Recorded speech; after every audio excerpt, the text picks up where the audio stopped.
আমার নবী আপনার নবী একদিন গুরুস্থানের মধ্যে গেলেন। গুরুস্থানে যাইয়া দেখতেছেন সবটা গুরুস্থানের মানুষগুলো জান্নাতের গালিচায় পড়ে আছে, আর একটা মাত্র কবরের কাছে যাইয়া দেখেন ওই কবরের মানুষটা জাহান্নামের গালিচায় পড়ে আছে। জান্নাতের গালিচায় যারা পড়ে আছে ওরা আনন্দে ঘুমাইতেছে, আর জাহান্নামের গালিচায় যে ছেলেটা পড়ে আছে এমন ভাবে কান্না করে গো, আমার নবী দেইকা চোখের পানি মোবারক ছেড়ে কান্না শুরু করলেন। সাহাবীরা আল্লাহ আকবার জোরে হবে, সাহাবীরা ডাক দিয়া বলে ইয়া রাসূলুল্লাহ নবী গো,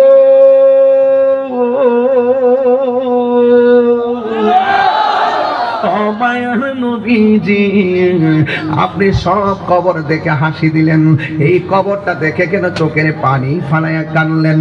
আমার নবী ডাক দিয়ে কয় সাহাবীরা রে, আমি নবী যাহা দেখি তোমরা তা দেখো না, আমি নবী যাহা শুনি তোমরা তা শুনো না। সাহাবীরা তাড়াতাড়ি বাজারের মধ্যে যাইয়া মাইকিং করো, এলান করে দাও এই গুরুস্থানের মধ্যে আপনজন কার কার কবর দেওয়া হয়েছে, সবাইরে বলবা যার যার আপনজনদের কবরের পারে দাঁড়াইতো। এবারে যাই এলান করে দেওয়ার পরে পরের দিন সবাই লাইন দিয়ে গুরুস্থানে আসলেন। গুরুস্থানের মধ্যে আইসা যেই কবরের ভিতরে আযাব হইতেছে সবাই তাকায় আছে, না জানি ওই কবরের পারে কে দাঁড়ায়, সবাই তাকায় রইছে। সব কবরের মধ্যে জান্নাতের গালিচা, একটা মাত্র কবরে জাহান্নামের বিছনা, আগুনের বিছানায় ছেলেটা লাফাইতেছে আর কাঁদতেছে। এ আমার বন্ধু ও দিগম্বরের বাবা, কি ভাষায় ওয়াজটা বুঝাইয়া দিয়া যাব? একটা মানুষ আজকে কান্নাচ্ছেন না, কথা বলছেন না, তার কারণটা কি? নিশ্চয়ই আপনাদের অন্তরে দাগ কাটতেছে। ওই মুহূর্তে আমার নবী তাকায় রইছেন ওই কবরের পারে কে আসবে, সাহাবীরা তাকায় রইছেন ওই কবরের পারে কে আসবে। কিন্তু দেখা গেল যে এই কবরের ভিতরে কান্না করতেছেন, সেই কবরের ভিতরে আযাব হইতেছে, ওই কবরের পারে কোন ছেলে আইসা দাঁড়াই নাই, কোন পুরুষ আইসা দাঁড়াই নাই, একটা মাত্র বৃদ্ধা মহিলা লাঠিটারে ভর কইরা ওই কবরের পারে এসে দাঁড়াইছে। আমার নবী মহিলার কাছে গেলেন, যাইয়া ডাক দিয়া বলে মা,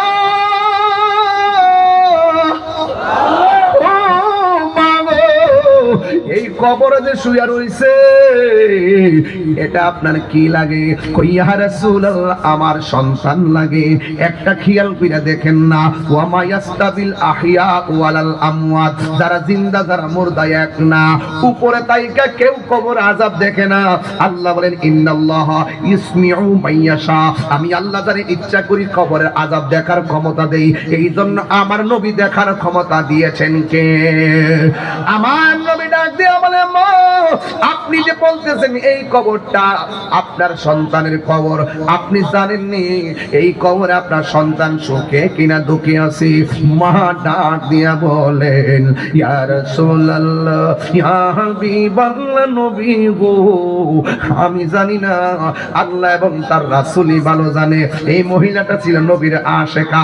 ডাক দিয়া বলে আল্লাহ এবং নবী ভালো জানে, আপনারা জবানটা খুলে বলুন আমার নবী জানার ক্ষমতা আছে না নাই?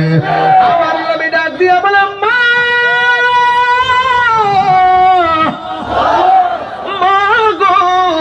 আমি নবী গুরুস্থানের মধ্যে এসেছি, সব কবরের সন্তানগুলো জান্নাতের গালিচার মধ্যে পড়ে আছে, একমাত্র আপনার সন্তানটা জাহান্নামের গালিচার মধ্যে পড়ে আছে।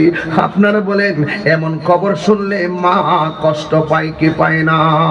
কিন্তু যেই মাত্র নবী বলছে আপনার সন্তানটা কষ্টে আছে, মহিলাটা না কান্দা কষ্ট না পাইয়া মুস্কি মুস্কি হাসতে শুরু করলো। আমার নবী ডাক দিয়া বলে মা, আপনি কেন মুস্কি হাসলেন? সন্তানের কষ্টের কথা শুনি না পৃথিবীর কোনো মা হাসতে পারে না, আপনি কেন হাসতেছেন? এটার মধ্যে একটা রহস্য আছে। এবারে মহিলাটা নবীরে ডাক দিয়া বলে ইয়া রাসূলুল্লাহ, আমার সন্তান কবরের মধ্যে কষ্টে আছে, জাহান্নামের আগুনের মধ্যে আছে, এটাই আমি দেখে কেন হাসতেছি জানেননি? আমি কেন আনন্দিত জানেননি? নবী বলে কেন কেন কেন ইয়া রাসূল কেন? ওই মহিলাটা ডাক দিয়া বলেন এ আমার দিগম্বরের বাবাজিরা রে,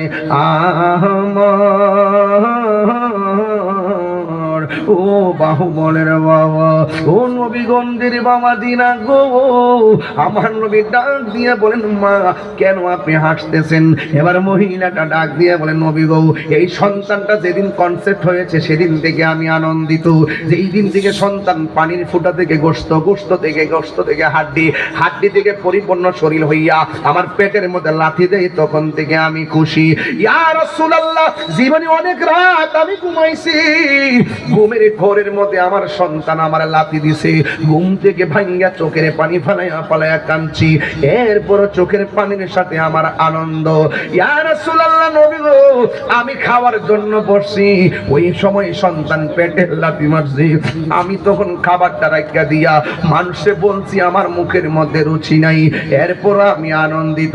ইয়া রাসূলুল্লাহ নবী, আমি যেই দিন প্রেগন্যান্সির ব্যথা উইটা ঘরের মধ্যে গেলাম, ওই দিন মানুষ বলছে এই সন্তানটাকে আমি পেটের মধ্যে ধারণ করে প্রসবের সময় যখন আমি গেলাম, ওই সময়ের ভিতরে মানুষ আমাকে বলল ইয়া রাসূলুল্লাহ, ইয়া হাবিবাল্লাহ নবী গো, আমি নাকি প্রসবের সময় বেহুশ হয়ে গেছিলাম, অনেকে বলছে আমি নাকি মরে গিয়েছিলাম।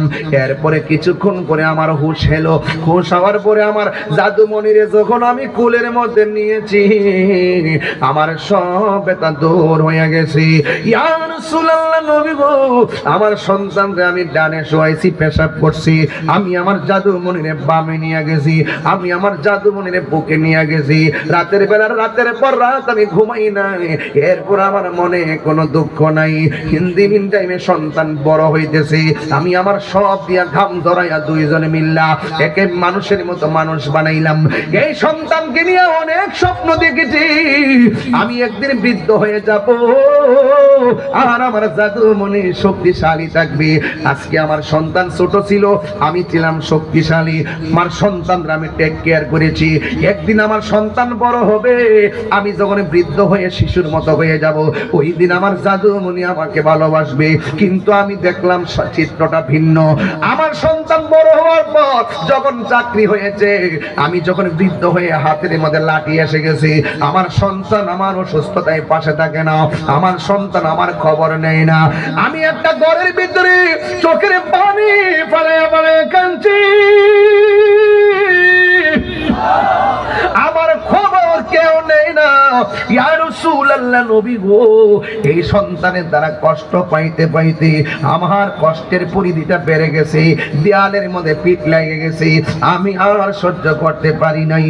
আমি তখন একদিন রাতের বেলা তাহাজ্জুদের নামাজ পড়িরা, সন্তান আমার খবর নেয় না, অথচ আমি সন্তানের জন্য জীবনটা দিয়ে দিলাম, এই সন্তানটা আমার এত কষ্ট দিল। ইয়া রাসূলুল্লাহ, শেষ পর্যন্ত আমি সহ্য করতে পারি নাই, আমিও তো একটা মানুষ, আমি দুইটা হাত আল্লাহর কাছে উঠাইয়া আল্লাহরে বলছি, আল্লাহ আমার সন্তান, তুমি না বলছো ইম্মা ইয়াবলুগান্না ইনদাকাল কিবারা, বুড়া হয়ে গেল মা বাপের সঙ্গে সন্তান ভালো ব্যবহার করা লাগবে। ও আল্লাহ, আমি ব্রত বুড়া হইতেছি, আমার সন্তান আমাকে ভালোবাসে না, আমার সন্তান আমার খবর লই না। ইয়া রাসূলুল্লাহ, এই যে সন্তান দুনিয়ায় আমারে কষ্ট দিছে, তুমিও তারে কষ্ট দিও। আল্লাহ যে আমি ফাগলির দুয়াটা শুনছে, এই আবেদনটা কবুল করছে, এই জন্য শুকরিয়া তান আল্লাহর দরবারে আমি আনন্দিত। চিৎকার মাইরা কি আল্লাহু আকবার বলা যাবে না? এবার আমার নবী, আপনার নবী রাহমাতুল লিল আলামিন তো নবী, উম্মতে কবরের মধ্যে আযাবের মধ্যে আছে, আমার নবীর সহ্য হয় না। ওই মুহূর্তে আমার নবী আল্লাহর ডাক দিয়া বলেন, ও আমার আল্লাহ গো, ও আল্লাহ, এই সন্তানটা কবরে আযাবে ভুগতেছে, সন্তানের মা সন্তানকে বদদুয়া দিয়েছে, তুমি আল্লাহ কবুল করেছো, ঠিক আছে, এখন একটু মেহেরবানি কইরা কবরের উপরের বিছানাটা একটু খুললা দাও, যেন এই মা তার সন্তানের কষ্টটা ডাইরেক্ট দেখতে পারে। আল্লাহর হাবিব হলো মুস্তাজিবুদ দাওয়া, আমার নবী হলো এমন নবী, আল্লাহকে যদি বলে আল্লাহ দাও, আল্লাহ দিয়ে দিবে, আল্লাহকে যদি বলে আল্লাহ ধ্বংস করে দাও, ধ্বংস করে দিবে। আমার নবী যেই মাত্র বলছে, ও আল্লাহ কবরের সামিয়ানাটা খুললা দাও, সাথে সাথে কবরের সামিয়ানাটা খুলে গেল। আমার নবী, আপনার নবী রহমাতুল লিল আলামিন দোয়া কবুল হওয়ার পরে মা তাকায়া দেখলো কবরের ভিতরে সন্তানটা এমন জোরে একটা চিল্লি মারছে, আল্লাহ